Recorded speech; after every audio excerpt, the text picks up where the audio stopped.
Bonjour, coucou, coucou, salut, salut, bonsoir, bonsoir. Et dépend de quand on va au Bolandanga. Bandeko Boza sur BBC Mpoi TV, BBC Mpoi TV. Comme d'habitude, chaîne Abino Yamikolo. Oh yo, lelo na ye na analyste, lelo na ye na Makusa. Avant na banda, avant de présenter Bino Biloko na ngana olamba lelo. On appelle ça merci. On appelle ça toujours merci hein. Na ba abonné na ngai ba nyonso ba s'abonner ba bazo commenter ba bazo landa ngai ba tala ngai bazo partager bazo commenter bazo aimer ma vidéo na ngai. Vraiment je vous dis sincèrement merci, ça vient fin fond de mon cœur, je vous dis vraiment sincèrement merci. Na PCP team life na team chat ba gros bisous ba mbote na bino esika boza équipe moko makasi ya soutien na PCP ba gros bisous na nga na ba mama ya 4000 heures de vie. Soutien à ma casse, c'est un groupe, on a vraiment la beauté et belé. Je salue aussi ma famille, la famille Mpoi, partout vous êtes. Alors, Lélo, na qui na Lélo dans l'âme de la bino, Lélo dans l'âme de la bino, mbisi ya kukauka, ya usanisana dongo dongo. Mbisi na biso kukauka déjà, yango yo, na sukola ki yango déjà très bien, na longol ba salité makamunyoso. Alors j'avais juste voulu gagner le temps, c'est pourquoi on a soukola qui a déjà avant. Mbisi na biso okauka yango yo. Alors ba kunsusu, ce ba lamba mbisi okauka, ba osangisa mona dongo dongo, ba longola ba poso ba boire ba poso. Alors et dépendant siko yo na mutuye moko. Tu peux toutefois aussi poso au boaki, tu peux toutefois pe osangisa mona biloko, les ana mona problème te dépend de quand na mutuye moko, mais là moi je gardais ba poso na biso ya mbisi okauka. Alors na biloko na biso to sangisa nini awa nazana ndembi na biso, je crois bomoni ndembi na biso, bomoni green pepper na biso, poivron vert na biso, litungulu na biso oyo eza dongo dongo na biso, dongo na biso yango yo.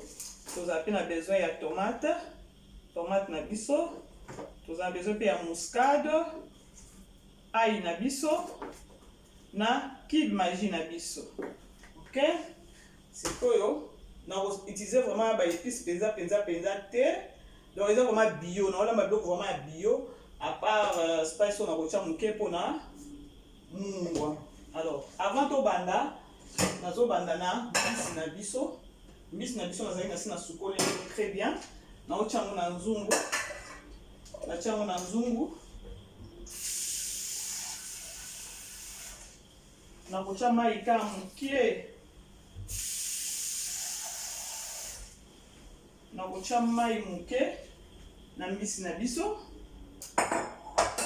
Après ce que je vais faire, donc quand la maman a tourné na biso,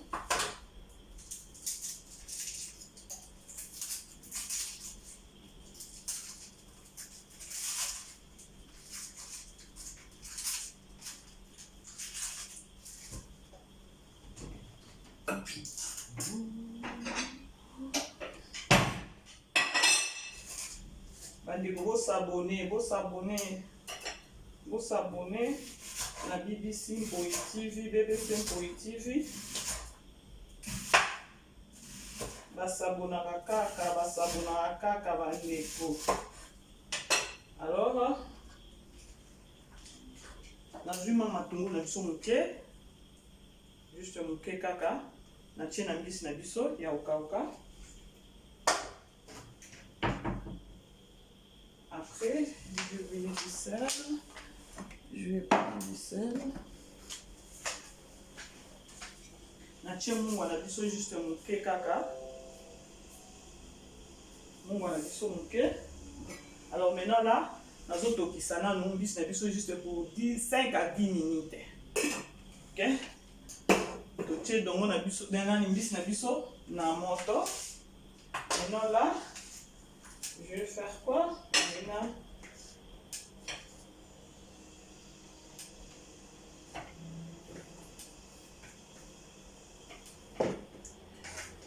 on a biso, on soupe l'ango, tout katango. Donc toujours pour soupe l'ango très bien. On a zéro. La saleté, il faut toujours pour l'ongle.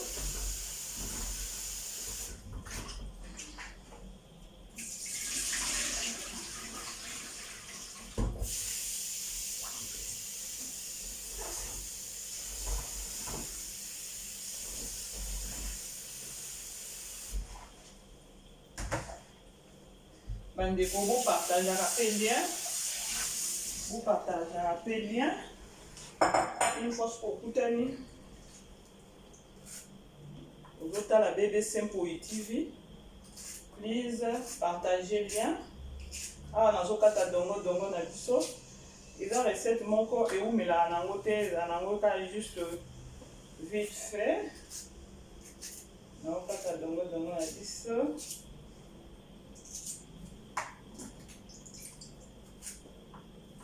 Ceux qui peuvent vous aller à Liboso se retrouver dans BBC Mpoï TV.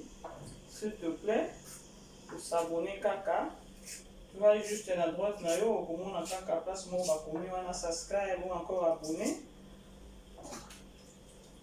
Pour finir, on finit avec cloche.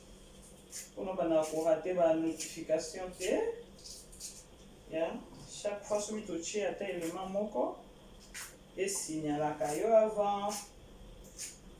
Abonnez-vous massivement, abonnez-vous.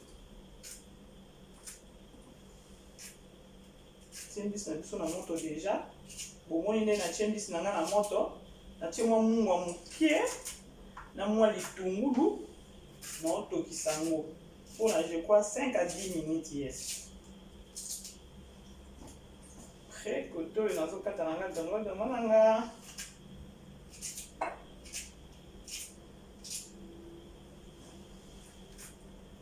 Balamba kaka.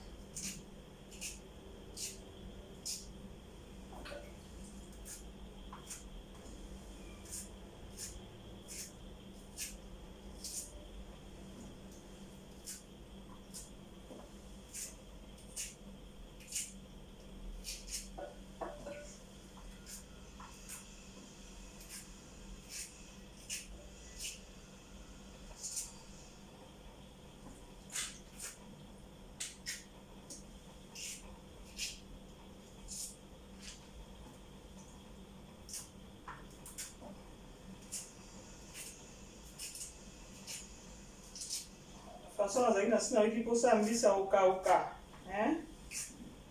COVID-19 oyo ekangi ba frontière banini bambisi ezokota te biloko ya Kongo ezokota te. C'était juste hier par hasard kaka tokutana mwasi moko boye aza na mbisa oka wow. COVID-19 nde makambo.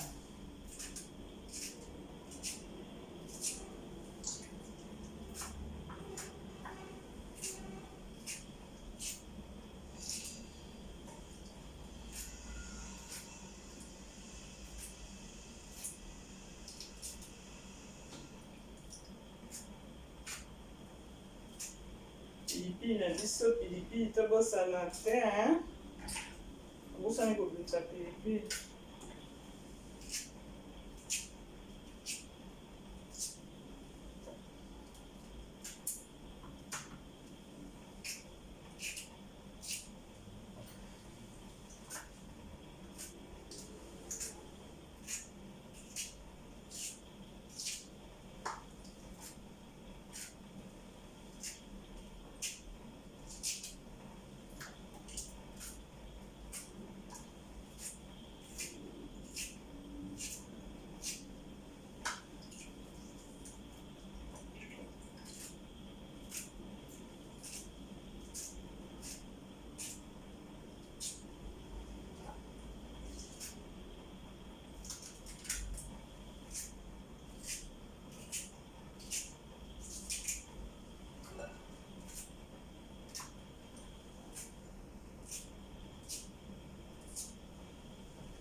Voilà, bandeko.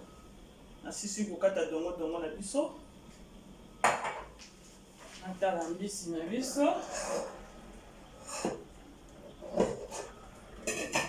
Ok.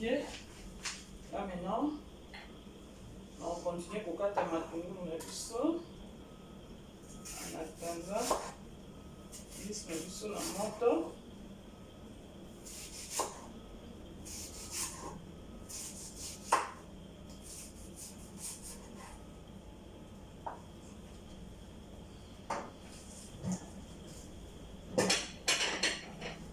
Maintenant, on a vu ndembi na biso. Je vais pas utiliser à tasse 2. 3, c'est bon. Là, maintenant, on se voit la ndembi na biso. Nous avons voyé du secret à ndembi. Bon, ma calzelo. Faut toujours pour mettre chaud. On va pour l'angle. On met chaud, ça veut dire on est dans la case, on va faire ça là. On make sure. Yes, voilà.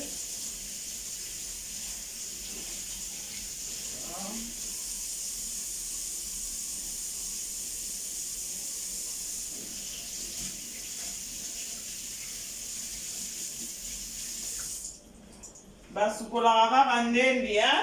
C'est ça. On va passer pour le ndembi na biso.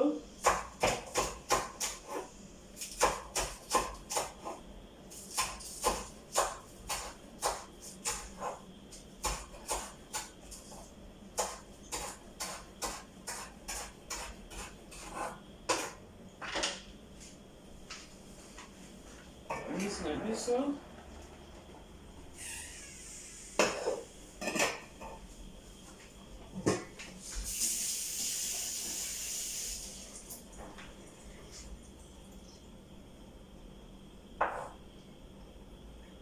Sikoyo na okata poivron vert na biso.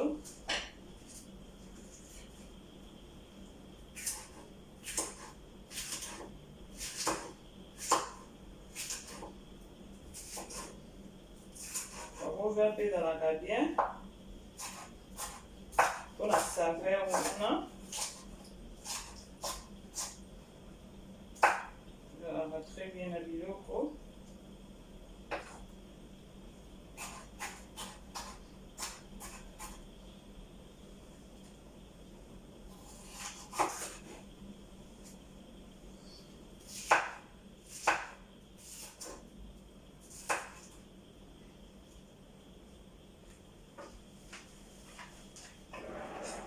Ok, bandiko, mbisi na biso yango oyo etoki moins 10 minutes. Voilà. Sikoyo na ozela ezela moke wana nasilisa kokata ba ingrédients na nga.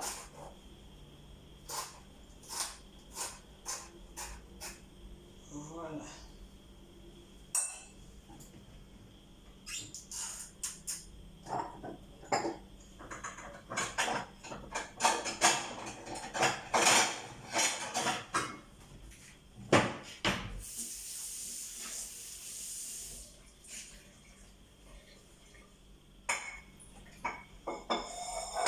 Nakati matungulu na biso, nakati ndembi na nga, nakati poivron vert na biso. C'est bon. Siko awa nalingi nasala nini?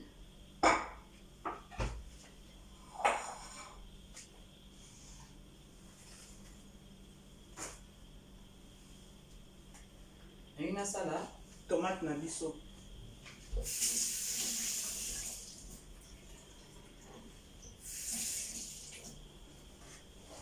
Alors, bamosusu barapaka tomate.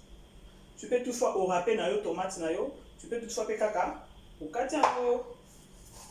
Ngai awa nazokata yango mike.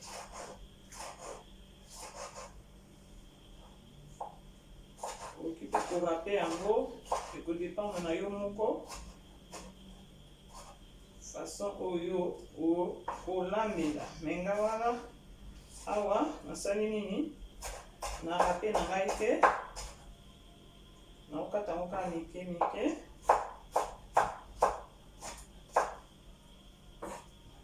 Voilà.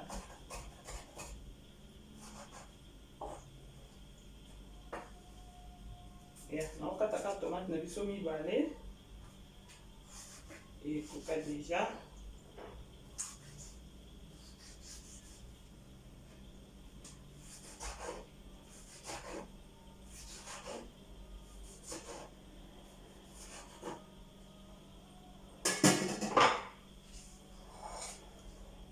Tomate na biso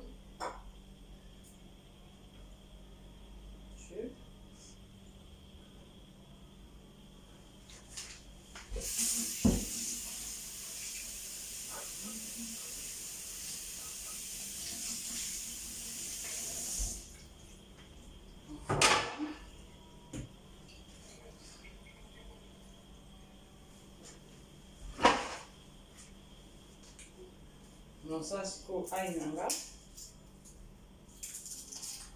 nazangisaka ai na biloko nanga te.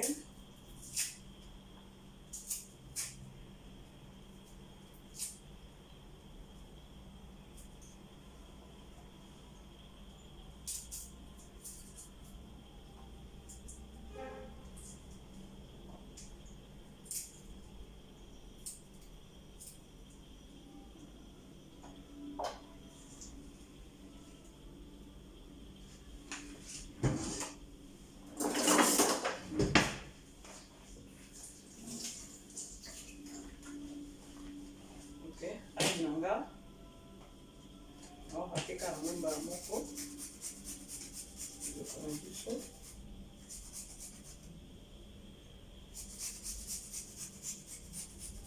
masala mwa 3 mbuma ya ai na ngai. 3 mbuma na ngai ya ai c'est bon déjà.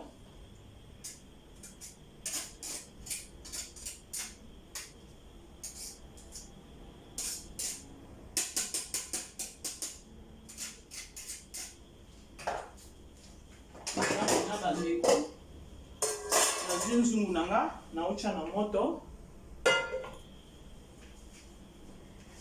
naotcha dongo nanga na moto ka ndenge eza boye. Attends, je vais nalakisa bino.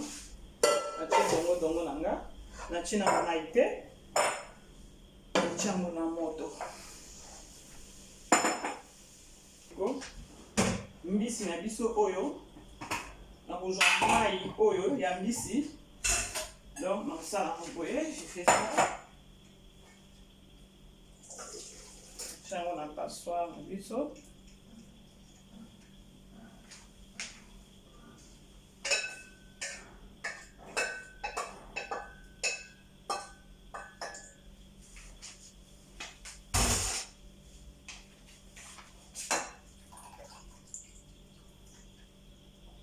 Mai oyo, nous en avons besoin. Après, alors, nous allons awa pembeni na mbisi na biso meke yango dongo na biso yango oyo natiaki mai te na dongo na biso, natiaki mai te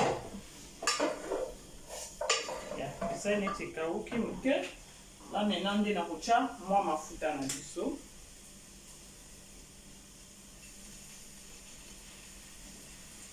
Juste mafuta moke. Wana batiko kokalinga dongo na biso.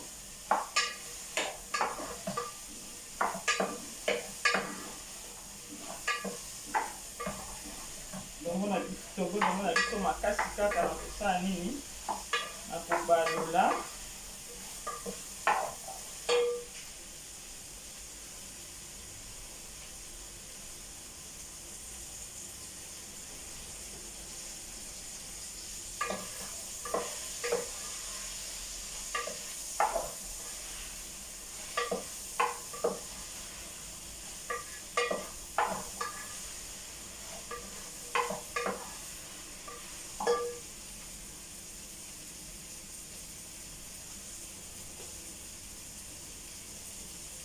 chez moi. Épices nanga ya chaque jour. C'est caca.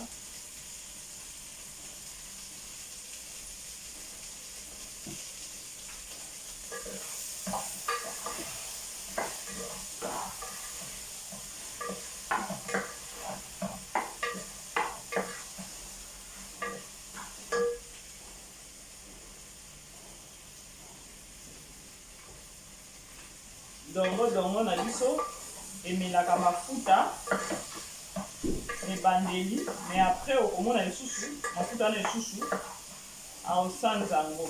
Alors il faut toujours tozala prudent ntango ozokalinga dongo na biso, il faut toujours tozala prudent na mafuta. Parce na okalinga dongo na prefera kobanda na mafuta moke, na otya mafuta moke. Il faut kobakisa jajuta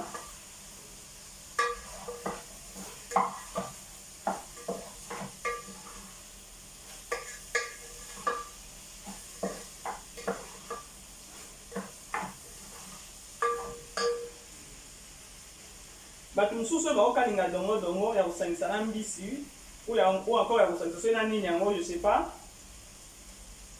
basilisaka zei wana. Or zei wana il faut pas esila parce que zei wana ça traite. Zei wana eza très bien pour la santé na biso, etraitaka makambo ebele na nzoto. Alors il faut oyeba sango ozokalinga dongo na yo, il faut pas zei wana esila. Edépendra siko na mutu, soki alingi asilisa dongo na ye zei wana edépendra na mutu, mais conseil eza que non, il faut pas zei wana nyonso esila parce que zei wana eza très bien pour la santé. Maintenant là,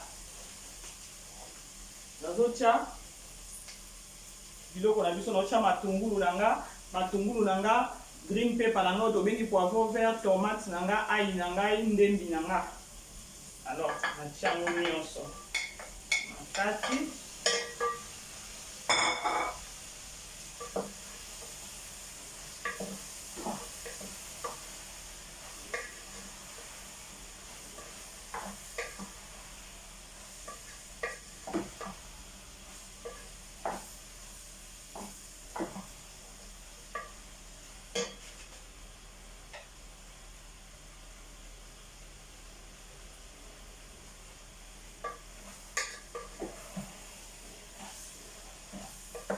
Bobo sanate na chai mungwa kaka moke parce que mbisi nanga natokisaki yango déjà na mwa mungwa.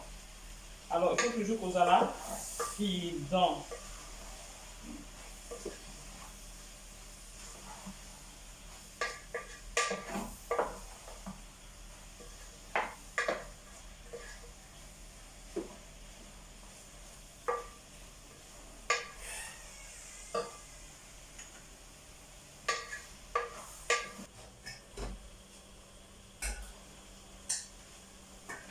Naocha sikoyo mbisi na biso, naocha yango na kati.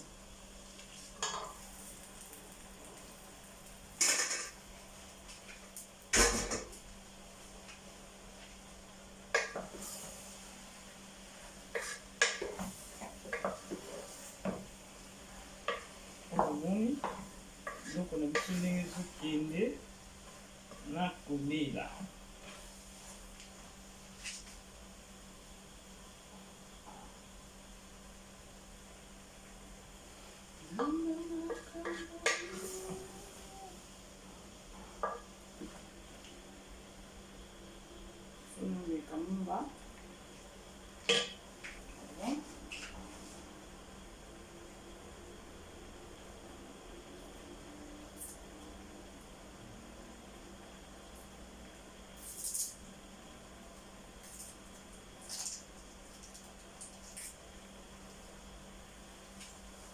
Maintenant là, natie moi qui imagine na biso. Imagine na biso ya marinette. On a bandela.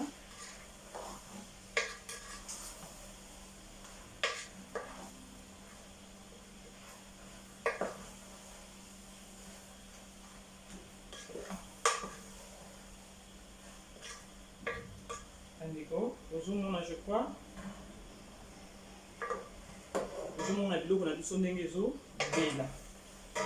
Mbisi na biso kokauka na dongo. Maintenant là, nakobakisa mai oyo tolongolaki na mbisi. Mai oyo mbisi, ntango natokisaki mbisi, mai wana yango oyo te siko nazotia na kati. Yeah.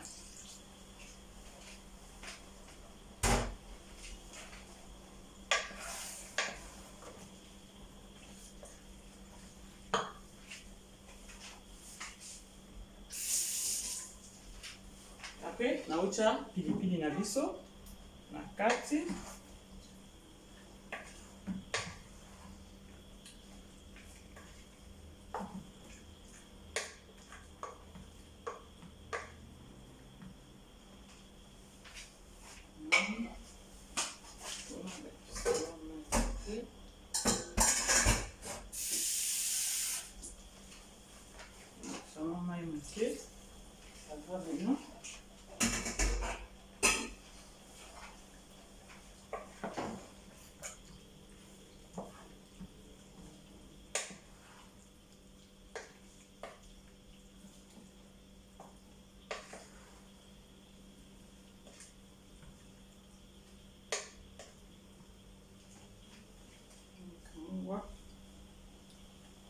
Yeah, ça va.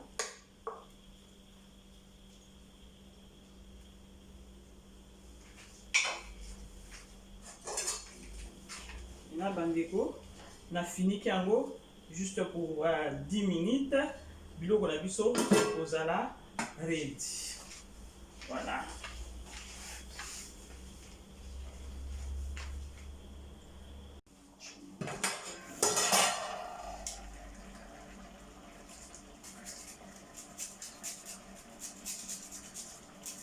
Je tiens mon muscade.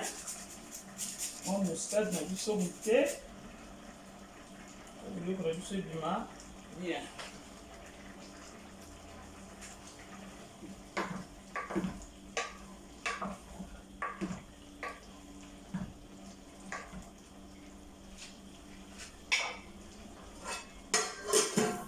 Quelques minutes.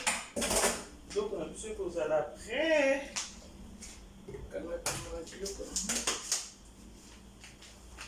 Dongo na biso tosangisaki yango na mbisi ya kokauka yango oyo euti kobela.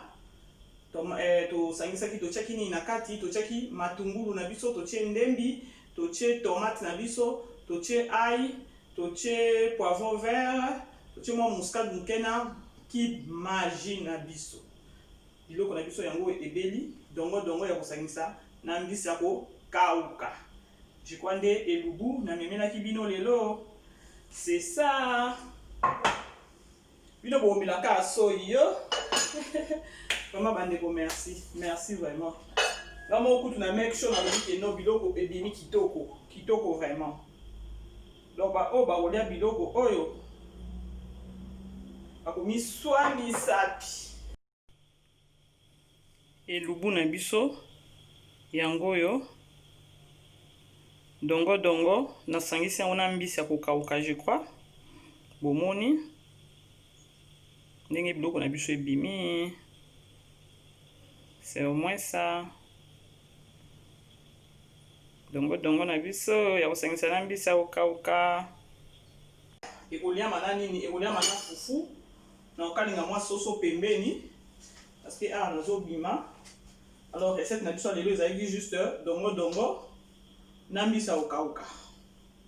Alors nazobima na musikoyo tango nazonga ndino ya okalinga soso na fufu. Donc eoliama na fufu na soso na biso pembeni. Bandeko tokomi na suka ya elubu na biso ya journée ya lelo.